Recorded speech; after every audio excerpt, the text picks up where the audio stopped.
আলু, পেঁয়াজ, রসুন ভেজে নিয়েছি, পেঁয়াজ ভেজে নিয়েছি, লঙ্কা ভেজে নিয়েছি, কাঁচা লঙ্কাও আছে। আর আলুটা ডালের মধ্যে দিয়েছি।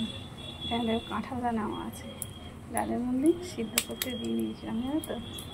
তো আলু ভাতেটা এবার মাখাবো।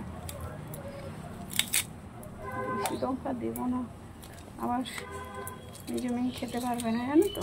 আবার লঙ্কা খেতে পারে না, থাক লাগলো তখন আবার দেবো। কাঁঠাল দানা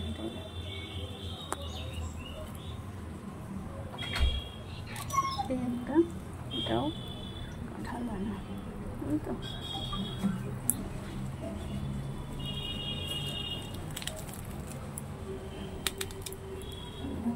এটা মাখিয়ে নিচ্ছি।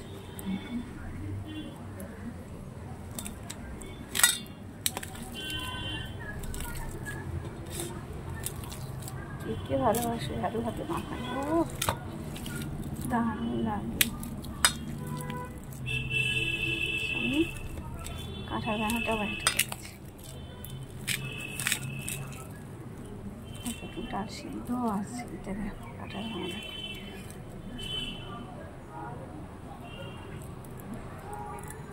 মাখা ডাল লাগিয়ে দেবো, একদম জমে যাবে। যদি লঙ্কা লাগে তো মাখিয়ে নেব, ঠিক আছে।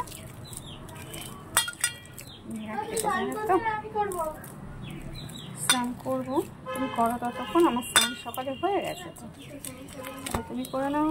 আমি আলু ভাতেটা মাখছি, অল্পই লঙ্কা দিয়েছি, তুমি তো খেতে পারে না।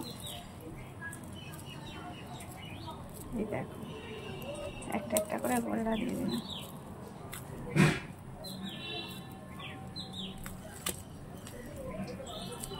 দেখো তো, চলো দেওয়া হয়ে গেছে। এবারে তোমাদের দাদাভাইকে দেবো ভাত।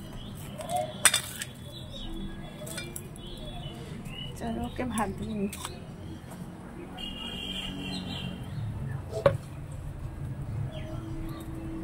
দেখো পটল ভাজা হয়ে গেছে, সব মোটামুটি কমপ্লিট হয়ে গেছে। এবার তোমাদের দাদাভাই দেবো ভাত। চলো থালাও রেডি হয়ে গেছে, এদিকে ভাতও হয়ে গেছে। চলো পটল ভাজতে ভাজতে খুন্তিটা রেখেছি, এবার দেখেছি তেল তেল হয়ে গেছে। তো চলো ভাত দিয়ে দিই, গরম গরম একদম ভাত। একটা গুড় দিয়ে দিই, ওকে দিয়েছি। একটা পটল ভাজিয়ে দিয়ে দিই ওকে।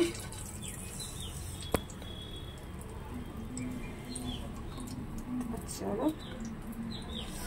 প্রচন্ড গরম, হাতে করে তুলতে পারছি না, জানো তো। দেখো এবারে একটু ডালের বাদে আর অল্পই ভাত খাই, জানো তো। ডালের মধ্যে দিয়েছি পেঁপিয়া,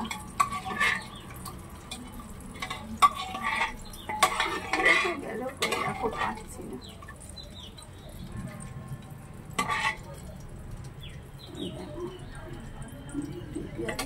সাদানাও আছে, সব বার করতে পারি। সাদানা সিদ্ধ দারুণ লাগে খেতে।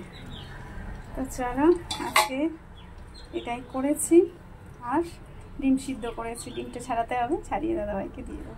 চলো আজকের আমাদের লাঞ্চ এটাই, টাটা।